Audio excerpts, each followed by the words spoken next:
What's up, guys? The UFC card just wrapped up, and man, what an insane card. Lived up to expectations.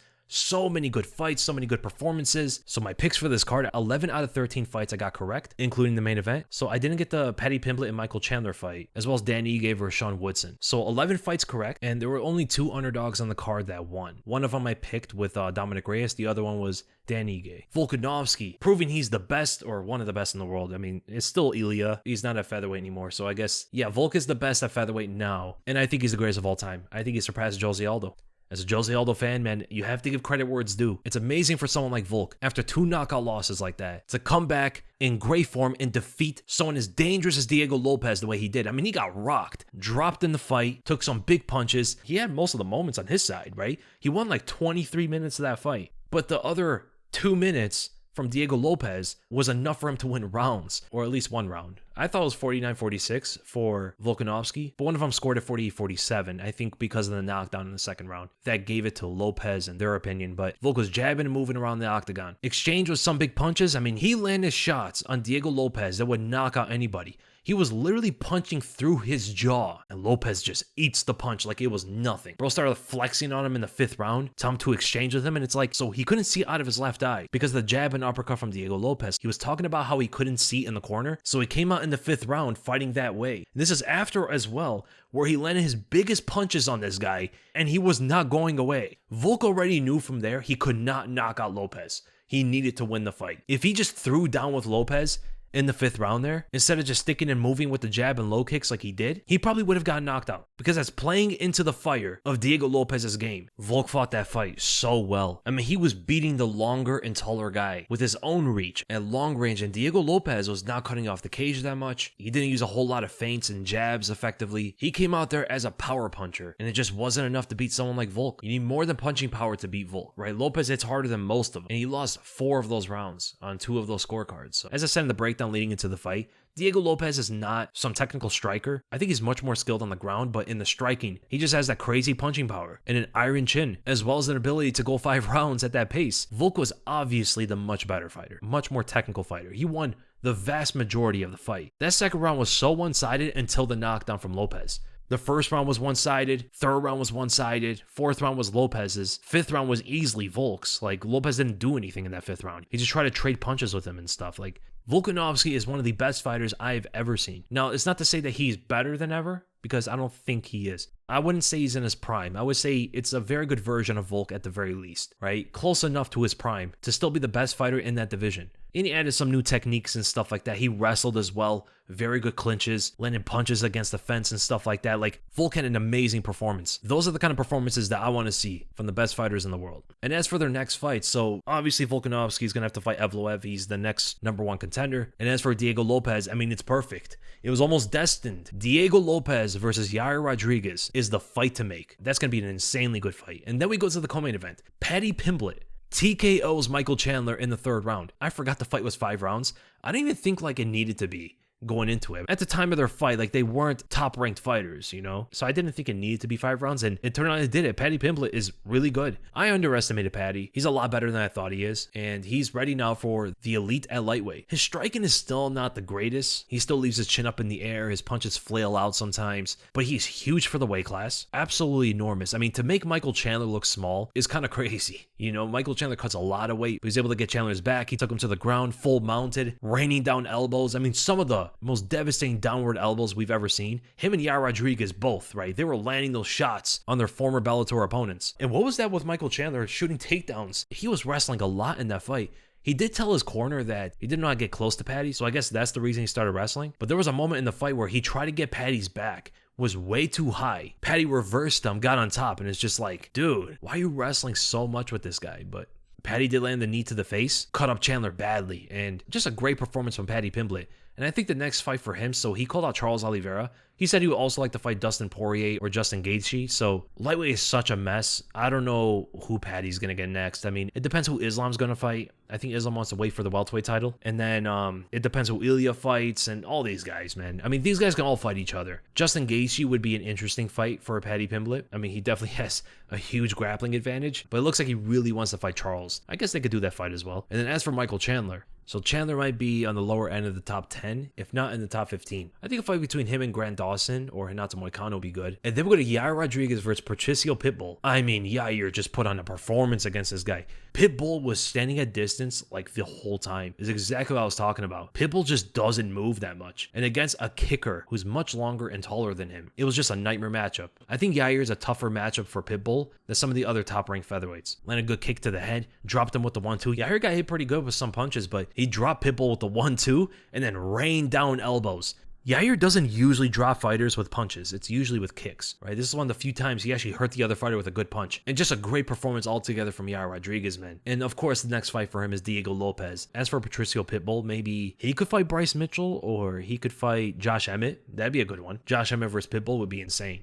And then we go to Bryce Mitchell versus John Silva. Bryce Mitchell did better in the striking, whereas Silva did better in the grappling than a lot of people expected. Like, nobody thought John Silva would submit Bryce Mitchell and especially choke him out with a ninja choke. Like, that's crazy. It kind of throws away that whole thing about Charles Jourdain that so many people were talking about. Like, dude, I don't know how MMA math is used so much to understand fights. Just because Charles Jourdain is able to wrestle with John Silva doesn't mean that Bryce Mitchell will, right? There's a lot of different elements and factors that go into it that completely changes the fight. It's exactly what I said. John Silva most likely did not expect Charles Jourdain to wrestle with him. He probably didn't drill for wrestling in his training camp. But against Bryce Mitchell, that's probably most of what he did. It's probably a reason why Mitchell did so much better in the striking is because maybe Silva didn't expect him to strike as much as he did. He probably thought that he was going to shoot takedowns right at the beginning of the fight. And Silva did start pretty slow, taking left hands to the face, side kicks to the knee. But Bryce Mitchell was doing good in the first round. He was landing some good strikes. His takedowns weren't that strong though. Like, he would change levels and then the drive just wasn't there. There was one takedown, I think it was in the second round, where Silva threw a big left hand and Bryce Mitchell timed it perfectly with the level change. Now, I don't know if he couldn't budge John Silva or he just didn't try, because it was literally a perfectly timed takedown and got nowhere with it. Silva didn't even move from it. I don't think Bryce Mitchell's too small for the weight class, but he just doesn't seem that physically strong, right? John Silva looked way stronger than him, and John Silva was playing around, taunting, laughing, and to the point where, like, it didn't even seem like he was taking the fight seriously, and still beat him like that. Like, he would look to the side as Bryce Mitchell throws a left hand at him, and then he defends a takedown while still not looking at Bryce.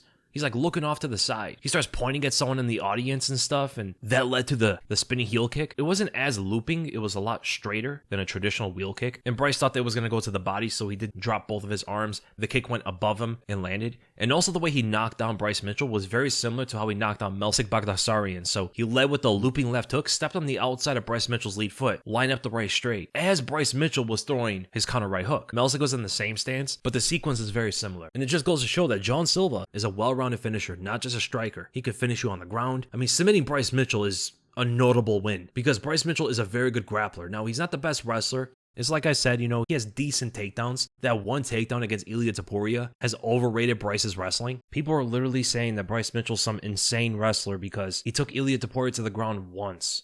He took him down once out of 9 takedowns. It's like, dude, no. He was never a great wrestler. He was always much better on the ground. His jiu-jitsu's very good, not his wrestling, right? If Bryce Mitchell is such a good wrestler because he took down Ilia Topuria, does that mean Marlon Moraes is such a good wrestler because he took down Jose Aldo?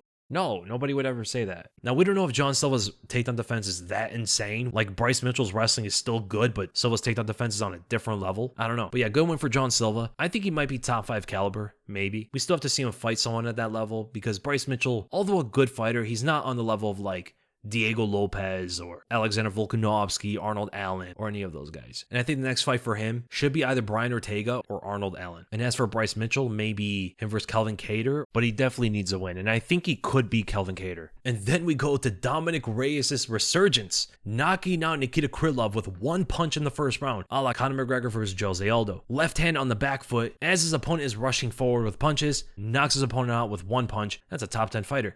Now, Nikita Krylov did not fight for over 2 years. So at the same time, though, like, I don't think rustiness makes you throw punches like that. Never in a million years should Nikita Krylov be rushing forward, throwing a flurry of punches at someone like Dominick Reyes. Dominick Reyes is one of the best fighters, especially in the heavier weight classes, to throw power punches while moving. He's so good on angles, backstepping for left hands, all that sort of stuff. It was literally the worst way to fight Dominick Reyes. Never rush him recklessly like that. Now, Yair, for an example, was able to pressure him, but he didn't, like, throw 4 punches in a row, extending them forward while running at him. But amazing win for Dominick Reyes, and I think That win should absolutely put him in the top 10, and I think he should fight Alexander Volkanovski next. And then Dan Ige TKO Sean Woodson due to referee cigarettes and alcohol. Ige was just landing shots to the back of Woodson's head, kind of. Not all of them. I think there was like 1 or 2 that hit the back of the head. I have to go back and watch the fight. That's off of what I remembered. But there were a lot of fouls throughout this card. Like, not just that. There were eye pokes, there were fence grabs and stuff like that, and not even a single point deduction at all. But the stoppage was horrible by the referee. Like, super early stoppage. He must have had Ige winning by knockout or something. Like, you know, he couldn't let that moment slip away. No, I'm kidding. But Ige did win the first 2 rounds based on scorecards. So if the fight ever went to a decision, then Ige was going to win. There is a possibility that Woodson would have won by knockout or submission. I don't think so, but you never know. It's a fight. You know, you can't stop these fights early. Early stoppages are better than late stoppages, but Woodson was literally standing up when he was getting hit by some of those shots. But they gave Ige both rounds. The first round was close, but I had it for Woodson, and then the second round I had for Ige. Woodson was rocked by Ige's left hook while throwing the looping uppercut. He took some punches, went for the single leg. Ige rained down shots to the man's brainstem. He was standing up, and the ref just stops the fight. The fight was also frustrating for Ige as he was swinging those power punches, but Woodson was gliding away from most of them, using that insane reach to get in and out. He had a great step and jab, some good combination counters, and adjusted to the leg kick pretty well. Ige was landing some good leg kicks early on, but then he just didn't throw as many as he should, I think. But Woodson was stepping away from the leg kicks he did throw later in the fight. And that's when Ige rocked him with the left hook, but the ref needed to let that fight continue more. They would have Verna Jandiroba defeating the number 1 ranked Yang Xiaonan by decision. The fight went as most thought it would, striker versus grappler matchup, and the grappler wins by taking the fight into her world. Verna's grappling is crazy good, like from well-timed takedowns to grappling control to transitions to rear naked chokes and armbar combos. She did that a few times. Yan was even saved by the bell twice from the armbar,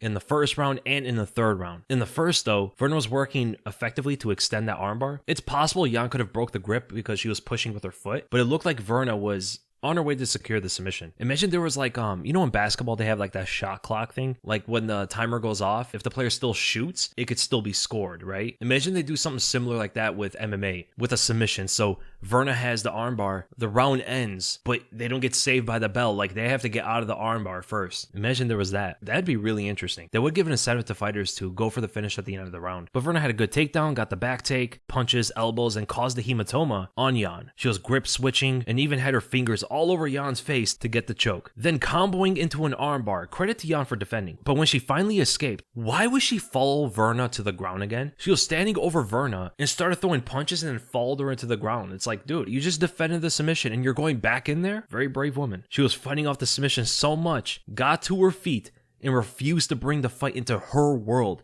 So she threw herself into Verna's again and met another submission as Verna gripped the fence with her toes to throw over the armbar. It doesn't matter anymore. Referees just let that all go. And Yan still defended. Then Yan grabbed the fence in the third round, which slowed the takedown from Verna, but Verna's wrestling control was too strong. Got the fight to the ground still, had the back take, and yet again transitioned to the armbar where Yan was saved by the bell again. Great overall performance for the now number 1 contender, Verna Jandiroba. Next fight is 100% a title shot against Zhang Weili. She's the only fighter in the top 5 that has not fought Weili yet. And as for Yang Xiaonan, maybe her versus Tatiana Suarez. That'd be an interesting fight. And then we go to Jim Miller versus Chase Hooper. So Hooper wins by a decision. First round was more competitive, that showed life in Miller's chances, but the drain from those positions and scrambles were too much for the veteran. Miller started to slow down as Hooper just was able to fight the same pace for all 3 rounds. And Hooper would get the back, which came after Miller pulled the guillotine. Miller looked strong in the first, but slowed down every round, and Hooper just never lost a step. Even the striking with those front kicks to spinning off of those with the back fist to the impressive fade out 1-2s, exiting out on angles. Hooper's striking is better than ever. The wrestling was combined with effective timing on those takedowns. The Brazilian Jiu-Jitsu was proficient with submission combos and transitions. Just an excellent performance from Chase Hooper. And the crowd seemed to think that it was boring, but the card started with multiple finishes, and I guess a grappling-heavy decision wasn't going to follow with the same reception. But they go to Julian Erosa annihilating Darren Elkins. Like, this is probably the saddest fight, dude. Darren Elkins just should not have been in there. It's crazy because it just shows you the longevity of Jim Miller. Like, Miller's still able to beat some decent guys, or at least be competitive with them, whereas Darren Elkins just looked like he came out of the nursing home or something. Well, Erosa TKO'd him in the first round. Elkins was too slow to strike or wrestle. The defense wasn't there either, so he was kind of just standing in front of Erosa. And seeing Elkins hold on to the leg for his takedown with dear life, I mean, that was so sad. And Erosa was just crushing him with hammer fists. Elkins just needs to retire, man. He's had a good career, you know, he's beaten some good guys, and I hope he made enough money to ride into the sunset happily. And then we go to the early prelims. Mikel Alexiachuk knocks out Cedrikas Dumas in the first round. Just a perfect left-hand counter. So they both went to hand trap each other, and the signal there is to not throw the jab after the hand fight. Mikkel has the feeling of it. He measured off of it, slipped on the outside of it, and just bombed him with the left hand. And Mikkel was just unloading with downward elbows, punches around the guard, and Dumas was complaining about the stoppage. It's like, dude, he just laid there. He didn't do anything. He gets dropped, lays on the ground. Mikkel is unloading with ground and pound. Dumas is not moving anywhere or defending himself, except just trying to cover up, but that was it. Like, that's a good stoppage right there. And is Mikkel really a fighting nerd now? That's pretty funny. And then Sumar Darji defeats Mitch Raposo by a split decision. That is Raposo's third loss in a row. He has not won in the UFC yet. And man, he really wasn't trying to strike with him. He shot 19 takedowns. He was kind of just holding on to Sumar Darji. At least Sumar Darji was landing shots. Not the most exciting fight, but yeah, Sumar Darji just wins by damage. I thought Raposo would try to set up his takedowns better with combinations, or at least mix it up more. But man, he was avoiding the striking as much as possible. Like, that was not a good performance from Raposo. And then Marco Tulio put on a performance against Trey Shangor. The combinations were so insane. He was throwing hooks into spinning kicks, level change feint into a spinning back elbow, great kicks to the body, then went up high with it. Left kick to the head, and Trish Shangor only blocked with one arm. You have to use both arms, especially in the heavier weight classes. The kicks are way too heavy. Looked like he stunned Gore with the jab slightly, but then threw a hopping switch front kick into the right straight with all the forward momentum, finishing off the fight. Complete one-sided beatdown for Marco Tulio. Bro, he landed 127 significant strikes. Trish Shangor only landed 17. He had like 8 times as many significant strikes. Dropped them twice, got the finish. They have to give him a performance bonus or something, dude. Like, that's too good of a performance to not give it to him. And then Nora Kornole defeats Haley Kowan by a second round submission with a rear naked choke. Kowan literally tried to hit an Uchimata, like a judo throw, using the whizzer or the left overhook, but didn't grip onto the far hand when she tried it. So Kornole fell on top of Kowan because of that, got the back take, and then submitted her with a rear naked choke. It was a good card, man. UFC 314, solid card. I'd say like an 8 out of 10. And what were you guys' favorite fights, favorite performances, and what would you rate the card out of 10? And I'll see you guys in the next video.